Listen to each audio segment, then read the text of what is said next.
At the end of the world and you're looking for a place to stay or ride it out, here is a list of places that may or may not be empty. 1. The Greenbrier Resort. The Greenbrier is a luxury resort in White Sulphur Springs, Virginia, but it's not the hotel's lavish amenities that make it ideal for waiting out the apocalypse. It's the massive underground bunker beneath the property. The 112,544 square foot bunker was commissioned in 1958 to house Congress in the event of nuclear holocaust. The facility, which was built 720 feet into the hillside, was completed in 1961, and the Cold War government immediately stocked it with survival supplies.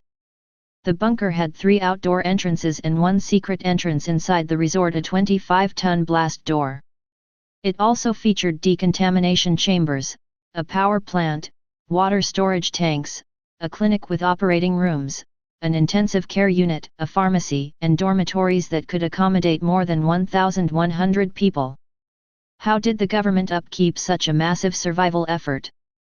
A group of employees worked undercover as Forsyth Associates, a company hired by the Greenbrier for audio/visual services. The location of the facility remained a secret for more than 30 years until the Washington Post exposed it in a 1992 article. At that time, the government ended its lease agreement with the resort, and the Greenbrier began offering bunker tours. Although the underground bunker is no longer stocked with survival supplies, it makes an ideal apocalyptic hideout, especially in the event of nuclear war. 2. Vivos Survival Shelter. Underground survival bunkers may conjure up images of small, dusty rooms, not the kind of place you want to spend years in as you wait for radiation to fade or zombies to be destroyed. Luckily, $50,000 can get you a bunk in Vivos' luxurious underground survival shelter. The 13,000 square foot, nuke-proof bunker is located in the Mojave Desert. Vivos owner Robert Vicino won't reveal the exact location to prevent freeloaders from trying to get in when disaster strikes.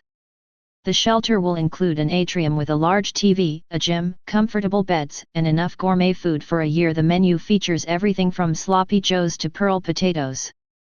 There's even a jail if cabin fever gets people a little rowdy. The Vivos shelter system has been engineered to withstand a 50 megaton blast and virtually any other force that nature or man can create.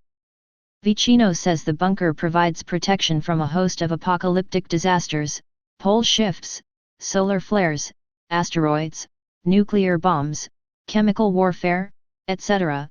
Zombies weren't specifically mentioned, but a self-contained shelter located far from a populated area seems safe enough. Vicino has already collected deposits on half of the 132 spaces in the Mojave shelter, and he's still taking reservations. $5,000 for adults, $2,500 for kids. Pets are free. If the Mojave is too far for you to travel, don't worry. Vivos plans to build an entire underground network of shelters strategically located across the U.S. 3. Mount Weather. Yes, I covered this in another post, but it makes my list. If it was safe enough for Dick Cheney on September 11, it should be safe enough for you on Doomsday. But the Mount Weather Emergency Operations Center, a FEMA facility, may be difficult to gain entry to in the event of apocalypse. Built during the Cold War as a relocation site for high-level officials in case of national disaster, Mount Weather plays a key role in U.S. continuity of government plans.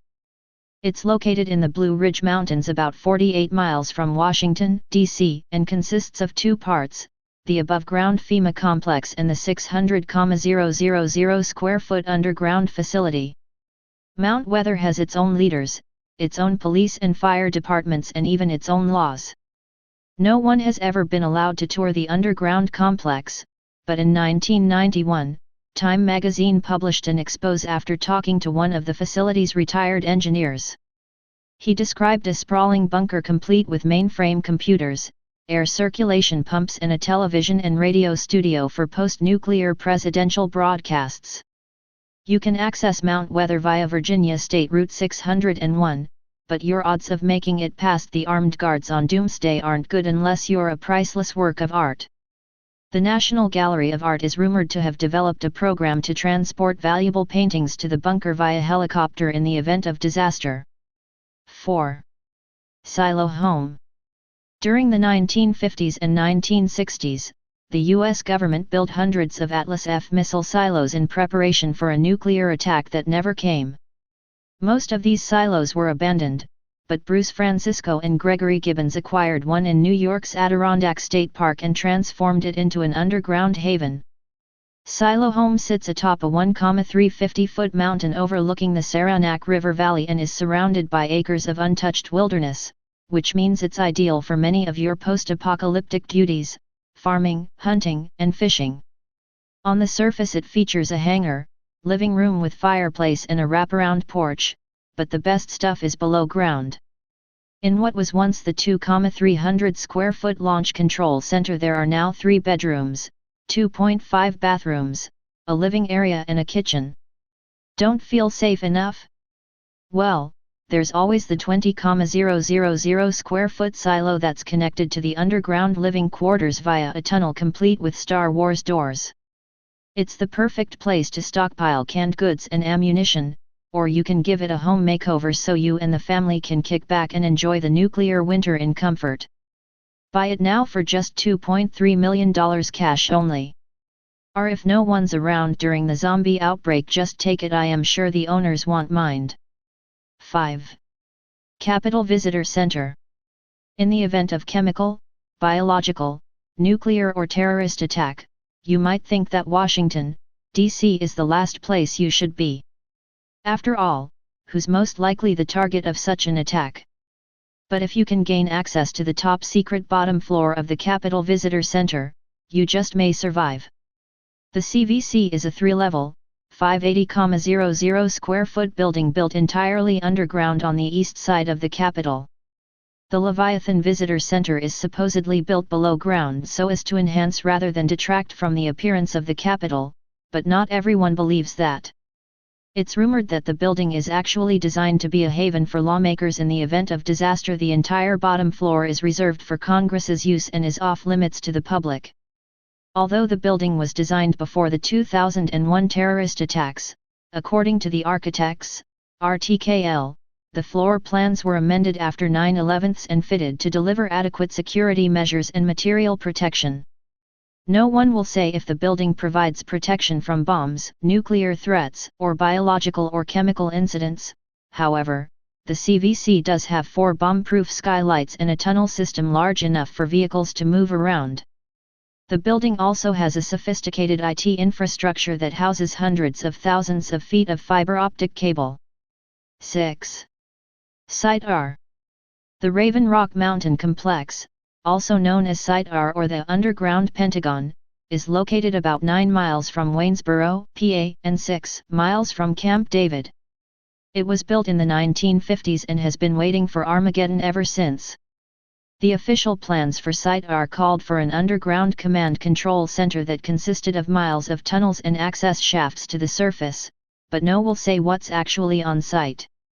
It's rumored that Raven Rock is home to an entire underground city complete with streets and pumped-in air that can survive a nuclear blast or an electromagnetic pulse. Some people say the bunker can sleep 3,000 people, houses a large supply of MREs, meals ready to eat, and features a special presidential apartment. Although the facility was constructed around the same time as the Greenbrier bunker and Mount Weather, far less is known about this government complex. Documents referencing Site R simply say it is unlawful to make any photograph, sketch, picture, drawing, map or geographical representation of the site. Of course, in the age of Google Earth, this degree of secrecy seems somewhat futile. 7. Survival Condo. Building luxury underground bunkers seems to be all the rage these days, and there's really no reason not to reserve a space in one. After all, paper currency is going to be useless in a post-apocalyptic world, so you might as well spend your money now, right? Survival Condo is pricey, but you get what you pay for. Built in a former Atlas F missile silo, the condo extends 200 feet below the Earth's surface and boasts epoxy-hardened concrete walls to keep you safe from nuclear attack. The shelter is powered by solar panels, a generator, and its own wind turbine, and it boasts a digital weather station.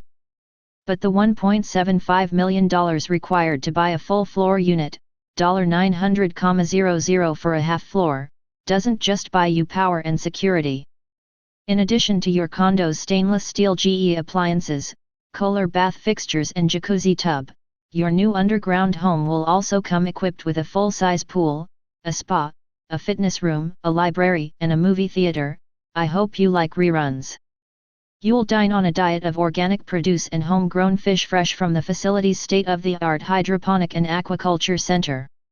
And there's no reason to fear the anarchy outside your apocalyptic haven because Survival Condo's owner, Larry Hall, promises the silo will have a military-grade security system complete with lethal and non-lethal defense capabilities. 8. Cheyenne Mountain. The Cheyenne Mountain complex is yet another government facility that was built into the side of a mountain during the Cold War. Located just outside of Colorado Springs, Colorado, the facility is home to a variety of government operations, including NORAD, North American Aerospace Defense Command. The operations center lies inside a tunnel bored a mile into the mountain, a tunnel that's designed to route a blast's shock wave out the other end past its 25-ton blast doors. Inside the mountain you'll find several intersecting chambers and 15 freestanding buildings, 12 of which are 3 stories tall. Like all good apocalyptic hideouts, Cheyenne Mountain is designed to be self-sufficient. It can protect its inhabitants from nuclear fallout and biological and chemical warfare through its elaborate air purifying system that filters out harmful pathogens, chemical particles, and radioactive material. It even has powerful springs that can absorb energy from earthquakes and bombs. Electricity comes from Colorado Springs, but there are 6 1,750 kilowatt diesel generators for backup. There's also a massive underground water supply. 4 excavated reservoirs hold 1.5 million gallons of water. In fact, they're so large that workers sometimes cross them in rowboats. Can you say post-apocalyptic pool party? 9. Your crazy neighbor's house. In this case it might be me. With thousands of people preparing for the apocalypse worldwide, the odds are good that you live near one of them. You probably saw him digging a well in the backyard. You might have noticed that he spends a lot of time in that shed. Maybe you caught a glimpse of his arsenal when you borrowed a cup of sugar. Perhaps he's even invited you to an American preppers meeting or tried to persuade you to invest in gold or buy survival seeds. It doesn't matter how you identify the suburban survivalist, what's important is that you befriend him. Strike up a conversation about affordable semi-automatic weapons, offer to help him build that 15-foot electric fence, make biodiesel together. This man isn't crazy, he's just prepared. Bond with him, learn his ways, and maybe, you'll have a safe place to go when the sky starts falling. 10. A FEMA camp near you. Let's face it, in the event something does happen, FEMA will have camps set up all over the place. At the very least they might give us a hot meal. Stay paranoid, my friends.